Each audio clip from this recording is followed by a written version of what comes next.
네, 안녕하세요. 연합인포맥스 이마람 특파원입니다. 네, 오늘 미국 현지 시간으로 8월 25일 금요일 거래입니다. 네, 금융시장의 초미의 관심사였던 파월 의장의 잭슨홀 심포지엄, 오늘 바로 이제 발언이 있었는데요. 시장에 우려했던 것만큼 파월은 매파적이지 않았고요. 네, 그 결과 뉴욕 증시 3대 지수 모두 상승 마감했습니다. 시황 같이 보겠습니다. 네, 오늘 다우 지수는 전거래일 대비 0.7%가량 상승 마감을 했습니다. S&P 500 지수 전거래일 대비 0.67% 상승 마감했고요. 다시 4,400선을 회복하는 모습을 보였습니다. 네, 나스닥 지수는 거의 1% 정도 올랐습니다. 네, 전거래일 대비 0.94% 상승 마감했고요. 지수는 13,590선을 나타내고 있습니다. 오늘 미국 동부 시간으로 오전 10시 5분 제롬 파월 연방준비제도 의장이 시장 참가자들 모두가 기다리고 있던 잭슨홀 심포지엄에서의 연설을 했습니다. 네, 파월 의장의 발언 직후 이 금융시장은 다소 혼조세를 보이면서 이 파월 의장의 멘트의 의미를 해석하려고 하는 움직임을 보였는데요. 주식시장 같은 경우에는 결국 이제 상승 쪽으로 방향을 굳히고 3대 지수 모두 상승 마감을 하는 모습을 나타냈습니다. 네, 제롬 파월 연방준비제도 의장, 과연 잭슨홀에서 무슨 말을 했는지 이제 하나하나 살펴보도록 하겠습니다. 파월 의장은 오늘 약 15분 정도 공개 발언을 했는데요. 미국의 금리, 그리고 인플레이션과 미국 경제, 또 중립금리 등에 대해서 다양한 발언을 내놓는 모습을 보였습니다. 파월 의장은 비록 인플레이션이 고점에서 최근에 조금 떨어지는 모습을 보이고 있지만 인플레이션이 여전히 매우 높은 수준이다라는 얘기를 했습니다. 그렇기 때문에 만약 적절하다면 금리를 추가로 올릴 준비가 되어 있다라고 하면서 금리 인상이라는 카드가 여전히 연준의 손에 있음을 이제 다시 한번 확인을 시켜줬습니다. 금리에 대해서는 향후에도 추가 인상을 할 수 있을 것이다라는 다소 매파적인 이런 스탠스를 보여줬고요. 인플레이션에 대해서는 아직까지 인플레이션이 너무 높다라는 기존의 입장을 되풀이를 했습니다. 연준의 인플레이션 목표치 2%라는 것이 너무나도 비현실적인 숫자다라는 이런 비판이 월가에서 좀 최근에 많이 있었습니다. 이것을 겨냥이라도 한 듯이 연준의 인플레이션 목표치는 2%고 이것을 바꾸지 않을 것이다라고 다시 한번 재확인을 했고요. 이 인플레이션이 목표치를 향해 내려오고 있다라는 자신감을 얻을 때까지 제약적인 수준에서 금리를 유지할 것이다라고 얘기를 했습니다. 작년 잭슨홀 회의에서 파월 의장은 이 인플레이션 파이터로서의 모습을 이제 가장 많이 보여줬습니다. 올해도 비슷한 뉘앙스를 전했는데요. 이 물가 안정은 연준에게 가장 필수적인 요소다라고 얘기를 하면서 이 일을 수행할 때까지 임무를 이어갈 것이다라고 얘기를 했습니다. 인플레이션에 대해서는 최근 2달 정도 6월과 7월에 CPI가 크게 둔화한 점을 이제 언급을 했습니다. 6월, 7월 같은 경우 좀 환영할 만한 인플레이션 수치가 나왔지만 이거는 단 2달의 수치일 뿐이다라고 얘기를 하면서 이 2달 만의 수치를 가지고 이제 인플레이션이 확실히 내려오고 있다라고 단언하기는 어렵다라고 얘기를 했습니다. 또 미국의 경제에 대해서도 얘기를 했는데요. 최근 미국 경제의 흐름에 대해서 매우 예의주시하고 있다라는 얘기를 했습니다. 파월 의장 올해 들어서 현재까지 GDP 흐름이 예상치를 상회하고 있다라고 지적을 했고요. 또 미국의 소매 판매 최근에 굉장히 좋은 흐름을 보여줬다라고 얘기를 했습니다. 또 지난 18개월 동안 위축세를 보여줬던 미국의 부동산 시장이 다시 회복되는 흐름을 보이고 있다라고 얘기를 했는데요.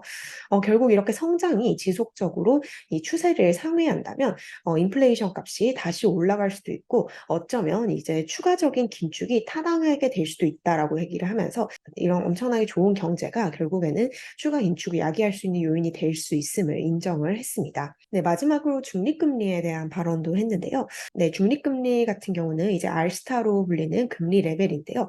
실질금리의 중립 수준, 이론적으로 경제 부양과 긴축 그리고 과열과 침체 그 어느 쪽에도 치우치지 않는 중립적인 금리 수준을 의미를 합니다. 파월 의장은 이 중립적인 금리 수준을 정확하게 이제 연준이 계산을 하는 것이 어렵다. 굉장히 많은 경제적인 불확실성 그리고 통화 정책의 후행적인 효과 등 여러 가지 이유가 있기 때문에 중립금리를 확신을 가지고 콕 집어서 말하기는 어렵다라고 얘기를 했습니다. 결국 여러 가지 불확실성이 있기 때문에 이런 지표에 따라서 다음 금리 정책을 판단을 할 것이다라고 얘기를 했고요. 지표를 평가해서 추가 긴축을 할지 혹은 동결을 할지를 결정을 할 것이다라고 얘기를 했습니다. 파월 의장 지금 연준의 상태를 이런 상황에 비유를 했는데요. 매우 흐린 하늘 아래에서 마치 별 몇 개만 보고 이제 항해를 하고 있는 있는 상황과 비슷하다라고 얘기를 하면서 이제 끝없는 불확실성 시대에 통화 정책을 이어가고 있다라는 입장을 펼쳤습니다. 네, 문제는 파월 의장이 과연 매였냐, 비둘기였냐, 혹은 그 무엇도 아니었냐 이것이 문제가 될 테인데요. 지금 월가에서는 파월 의장의 발언, 즉 이제 필요하다면 추가 긴축을 단행할 준비가 되어 있다라고 말한 부분이 조금 매파적이었다라고 평가를 하고 있습니다. 또 인플레이션 목표치 2%를 유지하면서 인플레에 대한 이제 강한 의지를 드러낸 점은 이 파월의 인플레 파이터로서의 모습을 그대로 유지를 해준 것이다라고 월가에서는 평가를 하고 있습니다. 네, 하지만 지금 파월이 이렇게 매파적인 입장을 보여줄 것은 월가에서 크게 예상이 되어 있던 상황이고요. 그렇기 때문에 파월은 이번 잭슨홀 회의에서 매파였긴 했지만 예상됐던 매파였다라는 평가가 주류를 보이고 있는 것 같습니다. 또 블룸버그 통신 같은 경우는 오늘 파월 의장의 발언에 대해서 중립적인 파월이다라고 얘기를 했는데요. 파월 의장이 여러 가지 가능성을 언급을 했습니다. 이제 경기가 너무 좋게 나올 경우 추가적인 긴축을 해야 될 필요가 있을 수도 있다. 또 적절한 경우 추가적인 금리 인상을 해야 될 수도 있다라고 얘기를 했지만 이것은 모두 향후에 어떤 가능성을 언급을 한 것이지 어떤 쪽으로 치우쳐져 있지는 않았습니다. 그렇기 때문에 오히려 파월이 살짝 중립적이었다라는 의견도 있는 것으로 보이고요. 네, CNN 비즈니스 같은 경우는 파월이 미국 경제가 이제 순항하고 있다라는 점을 언급한 점을 이제 주목을 하면서 파월이 골디락스 스피치를 했다라는 얘기를 했습니다. 네, 파월 회장 오늘 연설 서두에서부터 이제 작년에 자신이 말했던 메시지와 올해 내가 전하고자 하는 메시지는 사실상 동일하다라는 얘기를 했는데요. 이렇게 좀 원론적인 입장을 되풀이를 하기는 했지만 작년에 비해서는 조금 덜 매파적인 의견을 보여준 것으로 이제 보여지고 있습니다. 결국 이제 작년에 잭슨홀 회의에서 보여졌던 매우 단도직입적이고 매파적이었던 이 스피치와는 조금 차이가 있는 것으로 보이고요. 이제 결국 월가에서는 좀 조심스러운 중립적인 스탠스가 나온 것이 아닌가라는 얘기가 나오고 있습니다. 네, 캐피털 이코노믹스가 이런 분석을 했습니다. 파월 의장이 이제 여러 가지 가능성을 언급을 했지만 특정 방향으로 이 시장의 전망치를 바꾸려는 의도는 전혀 관측되지 않았다라고 얘기를 했습니다. 이제 작년 같은 경우는 이 주가가 굉장히 급등하던 와중에 파월 의장이 여기에 완전히 찬물을 끼얹는 그런 그림이었다고 하면요. 올해는 여러 가지 얘기를 했지만 금리 전망을 한쪽으로 치우치지 않도록 하려는 그런 노력을 한 것으로 보인다라는 것이 캐피털 이코노믹스의 분석입니다. 네, 캐피털 이코노믹스 같은 경우 이제 올해 말부터 인플레이션이 빠른 속도로 떨어질 것으로 전망을 하고 있는데요. 네, 이에 따라서 연준이 내년 말까지 금리를 2%포인트 내릴 것으로 전망을 하고 있습니다. 네, 월가의 저명한 경제학자입니다. 알리안츠 그룹의 고문 모하마드 엘 에리언 역시 이런 평가를 했는데요. 연준 의장이 매파적이지도 비둘기파적이지도 않은 정확히 중간의 기조를 취했다라는 평가를 내놨습니다. 네, 결국 파월 의장은 이제 향후에도 금리를 필요하다면 인상할 수 있는 그런 여러 가지 선택지를 오늘 열어둔 것으로 지금 평가가 되고 있는데요. 연준조차도 향후에 경제 지표가 어떻게 들어올지에 대해서는 확신을 할 수 없는 상황이기 때문에 전문가들은 지금 상황이 연준도 모르는 상황이고 결국 이제 데이터 디펜던트, 데이터에 따라서 결정이 지어지는 그런 상황이 될 것이다라고 전망을 하고 있습니다. 네, 지금 현재 9월 금리 인상을 점치는 금리 선물 시장 투자자들은 19.5% 정도로 전일과 거의 차이가 없는 수준입니다. 하지만 이제 11월까지 넘어가면 이제 금리를 이제 한 번 정도 더 인상할 가능성이 50%를 넘어가고 있는데요. 하루 전까지는 올해 한 번 더 금리 인상이 있을 수 있다는 전망이 50%를 넘지 않았기 때문에 이 채권 시장을 중심으로 한 금리에 대한 전망은 조금 올라가 있는 것으로 보입니다. 네, 실제로 오늘 미국 채권 금리 같은 경우 2년물 금리가 또다시 한번 2006년 이후 최고치를 기록을 하는 모습을 보였고요. 10년물 금리 같은 경우는 이제 오름세를 보이다가 마감 무렵에 보합세로 떨어졌습니다. 금융시장 파월 의장 발언이 마무리되면서 이제 큰 산은 넘었습니다. 하지만 아직 잭슨홀 심포지엄은 끝나지 않은 상태이고요. 내일까지 각국 중앙은행 장들 그리고 통화정책 이방과 세계 석학들의 이 토론이 계속 이어질 예정입니다. 특히 이번 잭슨홀에서는 파월보다 오히려 라가르드 ECB 총재에 주목을 해야 한다라는 이 견해가 오늘부터 좀 많이 나오고 있는 상황입니다. 네, 지금 유럽 같은 경우 지난번 통화정책회의에서 금리를 인상을 했었는데요. 당시 라가르드 총재는 9월 인상 여부에 대해서는 이제 동결의 가능성도 열어두면서 향후에 판단을 하겠다라고 얘기를 한 바 있습니다. 네, 로이터 통신이 이런 보도를 했는데요.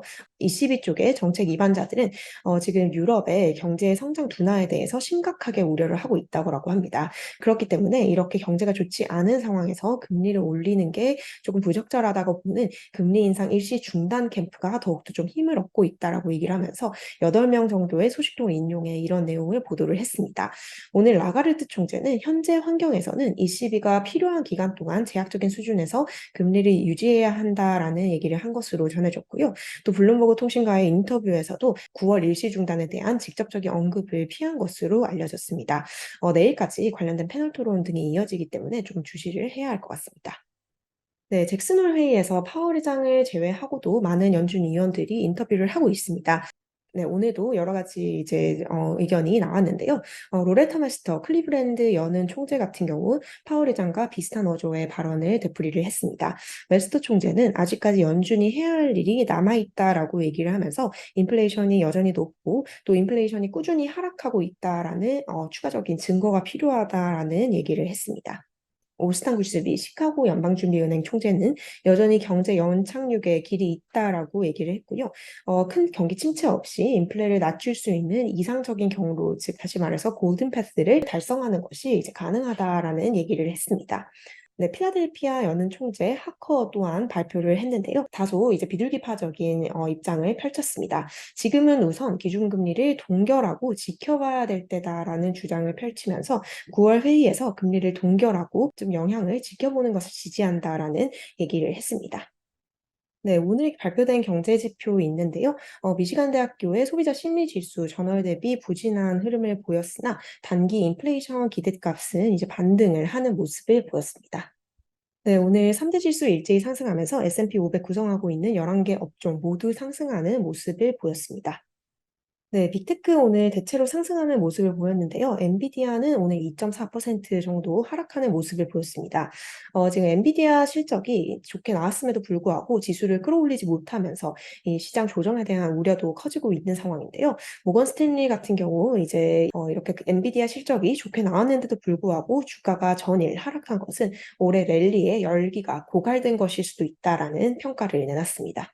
네, 이번 한 주 동안 다우 지수는 주간 하락세를 보이면서 2주 연속 주간 하락세를 나타냈습니다.